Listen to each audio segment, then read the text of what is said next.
Santex'e çağırdınız mı? Santex'e o çağırdım. Sizden ne mi suda ne mi problemi? Kararda boyun yeter mi kacıyım ben?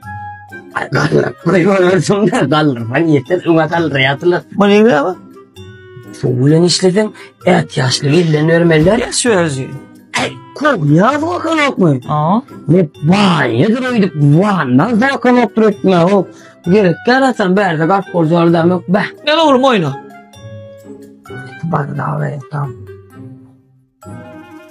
Dayınıp fılas o. Mehmet de bağın çocuğu. Yo ben hediyen adım yok. Ne şunu görünümde uğrattırdım. Sadece Geleceksin geleyince tayına oturdum da. Tayına otur yerine şey dipçik at yana. Şey dipçik at yan. O zaman doğuracak olumda yok yani. O zaman bana doğuracak olumda yok yani. Şey ettir dur. Bir tane beyinle. Seyit Bey. şimdi buradan iyi alem o. Sencim santexnik mi ya salfetnik mi? İnni santexnikle insan zatlaştı o. İnni kim zat için İnni orada dünya kokun için yürüydü. Sleeping sarfet kalsıktı. Gay. Sakçak var mı diye? Sen. Şimdi oyunu varsan spor strak var. Ol gerek tamam. Bu ne? Ne lamet ya? Sıyır program. Ya hayır ya ne için öyle? Ha. Gerek ya. Bu ne abi? Gerek ya.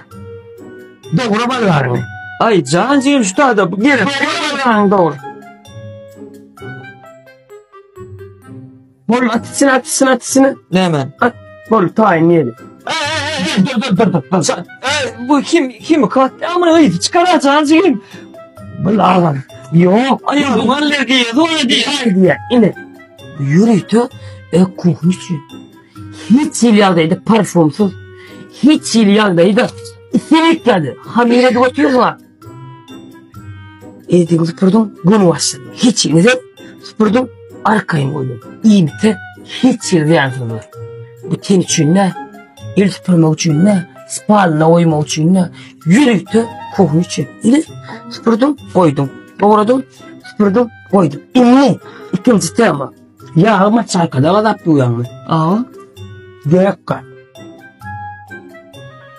Yürüydü.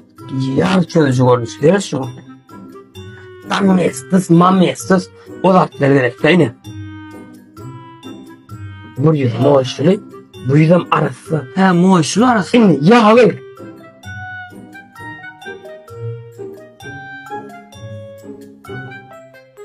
Bu yüzden ayırdım. Bilmem arası yüzü bile. Şey deme ha? Mesele yok. İşin çocuk. Trip bir için gerek zaten kenarım. Hani İnne onu oturma. İnne bir sleep planner. sleep mı öyle? Ya. Sen bunu gören yok mu? Prosto öyle ne görüyorsun ha?